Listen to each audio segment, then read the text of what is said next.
दोस्तों, अगर आप भी अपनी लाइफ में अभी तक स्ट्रगल कर रहे हैं और कामयाब होना चाहते हैं तो स्टीफन आर कवी की लिखी गई किताब 7 habits of highly effective people आपके लिए काफी ज्यादा हेल्पफुल साबित होने वाली है।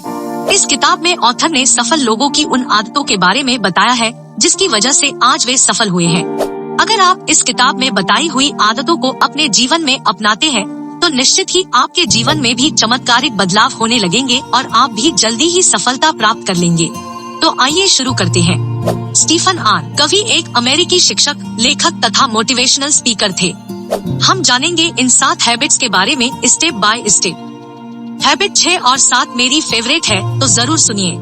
तो चलिए फिर शुरू करते हैं। स्वागत है दोस्तों आपका हिंदी बुक वाणी में। अगर आप चैनल पर नए हैं तो चैनल को सब्सक्राइब करें, बेल आइकॉन पर क्लिक करें और वीडियो को लाइक करें, जिससे हमें मोटिवेशन मिलता है नए बुक समरी लाने के लिए। हैबिट नंबर 1, प्रोएक्टिव बने। सफल लोग हमेशा प्रोएक्टिव होते हैं। प्रोएक्टिव वह व्यक्ति होता है जिसमें आत्म जागरूकता होती है। किसी दूसरे व्यक्ति की क्रिया तथा प्रतिक्रिया से उसके जीवन पर कोई प्रभाव नहीं पड़ता है। हमारे समाज में 2 तरह के लोग होते हैं, रिएक्टिव तथा प्रोएक्टिव। रिएक्टिव लोग हमेशा दूसरे लोगों जैसे समाज, सरकार, मौसम, परिवार आदि को दोष देते रहते हैं। वो हमेशा यह मानकर चलते हैं कि उनके हाथ में कुछ नहीं है, इसलिए उनकी परेशानियों का कारण भी दूसरे लोग ही है। रिएक्टिव व्यक्ति हमेशा अपनी परिस्थिति के लिए दूसरे को दोष देते रहते हैं। वे अपने भौतिक परिवेश से भी प्रभावित होते हैं। अगर मौसम अच्छा है तो वे अच्छा महसूस करते हैं। अगर मौसम अच्छा नहीं है तो इससे उसके नजरिए और कार्य शक्ति पर विपरीत प्रभाव पड़ता है। वही प्रोएक्टिव व्यक्ति अपना मौसम साथ लेकर चलते हैं। चाहे बारिश हो या धूप, इससे उन्हें कोई भी फर्क नहीं पड़ता है। वे जीवन मूल्यों से संचालित होते हैं और अगर गुणवत्तापूर्ण कार्य करना उनका जीवन मूल्य है तो इस बात से उन्हें कोई फर्क नहीं पड़ता कि मौसम उनके अनुकूल है या नहीं। रिएक्टिव लोग अपने सामाजिक परिवेश यानी सामाजिक मौसम से भी प्रभावित होते हैं। जब लोग उनके साथ अच्छा व्यवहार करते हैं तो वे अच्छा महसूस करते हैं। वहीं जब लोग उनके साथ अच्छा व्यवहार नहीं करते हैं तो वे सुरक्षात्मक मुद्रा में आ जाते हैं।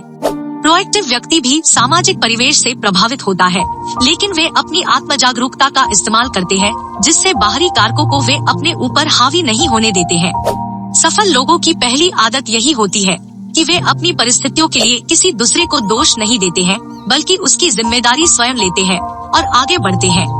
दोस्तों, अब चुनाव हमें करना है कि हमें रिएक्टिव व्यक्ति की तरह बिहेव करना है या फिर प्रोएक्टिव व्यक्ति की तरह बनकर सफल होना है। हैबिट नंबर 2, अंत को ध्यान में रखकर शुरू करें। आप अपनी आंखें बंद करके देखें कि आप अपने किसी प्रियजन की अंत्येष्टि में शामिल होने जा रहे हैं। यह देखें कि आप अपनी कार से अंत्येष्टि में भाग लेने के लिए कब्रिस्तान या श्मशान घाट जा रहे हैं। कार पार्क करके जैसे ही आप अंदर जाते हैं, आपको फूल दिखाई देते हैं और धीमा धीमा संगीत सुनाई देता है। आगे जाने पर आपके परिवार वाले और मित्र दिखाई देते हैं। आपको उस प्रिय व्यक्ति के बिछड़ जाने का दुख होता है, परंतु आपको खुशी भी होती है कि वह आपके करीब रहा था। ऐसा भाव वहाँ पर मौजूद सभी लोगों के दिल में होता है। जब आप आगे बढ़ते हैं और ताबूत में झांकते हैं तो अचानक आपको अपना चेहरा दिखाई देता है। यह आपकी अंत्येष्टि है जो कुछ महीने या साल बाद आपकी होगी। यह सब लोग आपके सम्मान में एकत्रित हुए हैं। वे आपके जीवन के बारे में प्रेम तथा सराहना की भावनाएं व्यक्त करने आए हैं। आप बैठ जाते हैं और अंतिम संस्कार की प्रक्रिया शुरू होने का इंतजार करते हुए अपने हाथ में रखे कार्यक्रम पर नजर डालते हैं। आपके परिवार वाले, रिश्तेदार, मित्र, करीबी आदि बोलने वाले हैं। इसमें पहला वक्ता आपके परिवार वाले होंगे। यह आपके पुत्र, पुत्री, भाई, बहन, चाचा, भतीजा कोई भी हो सकता है। दूसरा वक्ता आपके करीबी मित्र होंगे जो इस बारे में बताएंगे कि आप व्यक्ति के रूप में कैसे इंसान थे। तीसरा वक्ता आपके ऑफिस या व्यवसाय का सहकर्मी होगा और चौथा आपके व्यक्ति आपके सामुदायिक संस्थान का होगा जो सभी आपके अच्छे या बुरे गुणों के बारे में लोगों को बताएंगे। अब आपको गहराई से यह सोचना है कि आप अपने परिवार, करीबी या मित्रों आदि से क्या सुनना पसंद करेंगे। आप उनके शब्दों में अपना किस तरह का प्रतिबिंब देखना पसंद करेंगे कि आप किस तरह के पति, पत्नी, पिता या माता थे, किस तरह के पुत्र या पुत्री या चचेरे भाई थे, किस तरह के मित्र थे, किस तरह के सहकर्मी थे। आप अपने आप को किस चरित्र में देखा जाना पसंद करेंगे। आप क्या चाहेंगे कि वे आपके किन योगदानों तथा उपलब्धियों को याद रखें। ध्यान से अपने आसपास के लोगों की ओर देखें। आप उनके जीवन में क्या परिवर्तन लाना पसंद करेंगे। अंत को ध्यान में रखकर शुरू करने का मतलब यह है कि आपको अपनी मंजिल को अच्छी तरह से जान लेना है कि आखिर आप कहां पहुंचना चाहते हैं या फिर लाइफ में क्या बनना चाहते हैं, ताकि आप बेहतर ढंग से यह जान सके कि आप वर्तमान में कहां हैं, ताकि आपके भविष्य के कदम सही दिशा में आगे बढ़ सके। हैबिट नंबर 3, पहली चीज पहले रखें। दोस्तों, देखा जाए तो आज के समय में हर किसी के पास कुछ न कुछ काम जरूर रहता है, चाहे वह महत्वपूर्ण है या नहीं। हम दिन के कई सारे घंटे ऐसे कामों में खर्च कर देते हैं जिसकी हमें वास्तव में जरूरत नहीं थी। हम चाहे तो अपने बर्बाद होने वाले समय को बचाकर सही कार्यों में खर्च कर सकते हैं। हमें अपने कार्यों को 4 भागों में बांट लेना चाहिए, जिससे हम अपने समय का सही सदुपयोग कर पाए। आप चाहे तो टू डू लिस्ट भी तैयार कर सकते हैं, जिसमें आप सबसे महत्वपूर्ण काम को सबसे पहले रख सकते हैं तथा कम महत्वपूर्ण काम को बाद के लिए छोड़ सकते हैं। अपने कार्यों को हम 4 भागों में इस तरह से बांट सकते हैं। अर्जेंट इम्पोर्टेंट, इसमें वे कार्य आते हैं जिन्हें आपको तत्काल करना होता है और जो काफी ज्यादा महत्वपूर्ण भी होते हैं, जैसे आने वाले एग्जाम की तैयारी, अचानक आने वाले किसी खतरे को निपटाना। नॉट अर्जेंट बट इम्पोर्टेंट, इसमें ऐसे काम आते हैं जो हमारी लाइफ में महत्वपूर्ण तो होते हैं, लेकिन उन्हें तुरंत करने की आवश्यकता भी नहीं होती है, जैसे शरीर के लिए व्यायाम करना। अर्जेंट बट नॉट इम्पोर्टेंट, इसमें ऐसे कार्य आते हैं जिन्हें तुरंत करना होता है, लेकिन वे महत्वपूर्ण नहीं होते हैं, अर्थात उन्हें करने से हमारी लाइफ में कोई पॉजिटिव इफेक्ट नहीं पड़ता है, जैसे दोस्तों के साथ घूमने जाना, मूवी देखने जाना। नॉट अर्जेंट नॉट इम्पोर्टेंट, इसमें ऐसे कार्य आते हैं जिसे करने से आपका टाइम पूरी तरह से बर्बाद होता है, जैसे गेम खेलना, सोशल मीडिया पर टाइम खराब करना। दोस्तों, जो सक्सेसफुल लोग होते हैं वो हमेशा पहले और दूसरे वाले क्वाड्रेंट को चुनते हैं, जिससे वे अपने समय का सही सदुपयोग कर पाते हैं। अगर आपको भी अपनी लाइफ में सफल होना है तो आपको भी पहले और दूसरे वाले कार्यों को करने में अपने समय को खर्च करना चाहिए। हैबिट नंबर 4, हमेशा सभी की जीत के लिए सोचे। इस पुस्तक में लेखक बताते हैं कि व्यक्ति को हमेशा सबकी जीत की भावना से कोई कार्य करना चाहिए। खेलों में एक टीम जीतती है तो दूसरी टीम हारती है, लेकिन हमारी लाइफ में ऐसा नहीं होता है।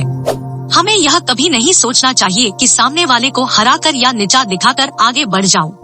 हमें सबसे पहले सामने वाले व्यक्ति की जरूरत को समझना चाहिए और साथ ही यह देखना चाहिए, फिर सोच विचार कर एक ऐसा रास्ता निकालना चाहिए जिससे सामने वाले को यह लगे कि उन्हें फायदा हो रहा है। अगर आप ऐसी सोच रखते हैं तो यह आपके जीवन में क्रांतिकारी बदलाव लेकर आएगी और अधिक से अधिक लोग आपके साथ जुड़ेंगे। हैबिट नंबर 5, पहले खुद समझना फिर दूसरों को समझाना। दोस्तों, सफल लोगों की 7 आदतों में लेखक बताते हैं कि बहुत से ऐसे व्यक्ति हैं जो सामने वाले की पूरी बात सुने बिना ही अपनी प्रतिक्रिया देने लगते हैं। सामने वाला अपनी पूरी बात भी नहीं कर पाता है, उससे पहले ही वे बोलने लग जाते हैं। हमें बिल्कुल में ऐसा नहीं करना है। अगर सामने वाला आपसे किसी विषय पर डिस्कस कर रहा है या फिर किसी समस्या का समाधान पूछ रहा है, तो सबसे पहले यह प्रयास करें कि आप उसकी पूरी बात को ध्यानपूर्वक सुने, उसके बाद ही अपना सुझाव उन्हें दें। सफल लोग हमेशा पहले समझने का प्रयास करते हैं, उसके बाद ही वे सामने वाले को समझाने का प्रयास करते हैं। हैबिट नंबर 6, तालमेल बनाना। हमें अपनी लाइफ में हमेशा तालमेल बनाकर ही चलना चाहिए। जो लोग अपने परिवार, दोस्तों, रिश्तेदारों, अपने सहकर्मी तथा अपनी टीम के साथ उचित तालमेल बनाकर नहीं रखता है, तो निश्चित ही वह अपनी लाइफ में असफल होगा। अगर आप परिवार के मुखिया हैं, तो आपको हमेशा यह कोशिश करनी चाहिए कि आपका परिवार हमेशा एक रहे, एकजुट रहे। इसके लिए आपको किसी के साथ भेदभाव न करके सभी के साथ तालमेल रखना होगा। अगर आप किसी कंपनी में बॉस हैं, तो आपको किसी बड़े प्रोजेक्ट को पूरा करने के लिए टीम की आवश्यकता होती है। आप अकेले किसी प्रोजेक्ट को नहीं कर सकते हैं। अपने प्रोजेक्ट को सफल बनाने के लिए आपको एक लीडर के रूप में अपनी टीम के साथ सही तालमेल बिठाना जरूरी होगा, अन्यथा आप सफलता प्राप्त नहीं कर सकते। अपने हथियार की धार तेज करें। ऑथर बताते हैं कि अगर कुल्हाड़ी की धार तेज है तो इससे किसी भी लकड़ी या पेड़ को आसानी से काटा जा सकता है। इसी प्रकार हमें अपने जीवन में आगे बढ़ने के लिए हमेशा अपनी स्किल्स में इम्प्रूवमेंट करते रहने चाहिए। अगर आप फिजिकली फिट रहना चाहते हैं तो आपको रोज एक्सरसाइज करनी चाहिए। अगर आप अपना मानसिक विकास करना चाहते हैं तो आपको अच्छी बुक्स पढ़नी चाहिए और साथ ही भविष्य के लिए सही प्लानिंग करनी चाहिए। अगर आप सामाजिक क्षेत्र में योगदान देना चाहते हैं तो आपको सभी लोगों के साथ तालमेल रखना चाहिए और सेवा भाव का उद्देश्य रखना चाहिए। तथा साथ ही आप जिस भी फील्ड में काम कर रहे हैं उसकी स्किल को भी अपग्रेड करते रहना चाहिए। कहने का तात्पर्य यह है कि हमारी उम्र चाहे जो भी हो, हमें रोज कुछ न कुछ जरूर सीखते रहना चाहिए। बुक समरी के निष्कर्ष पर आ चुके हैं।